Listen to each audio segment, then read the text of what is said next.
का भर रे कैसन चिल्ला थई कर तोर ओरिया कहई पनिया कहाँ जात हवे। जहाँ जगह बनल है वही जेत जात हवे। रोज तोर पनिया मोर दुआर में बह के आवेला। करई बताव की कवन तो के चढ़ावेला।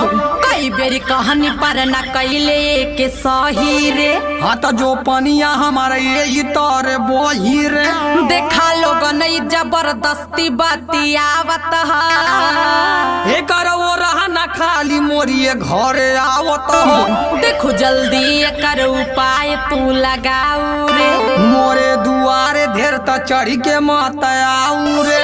न तू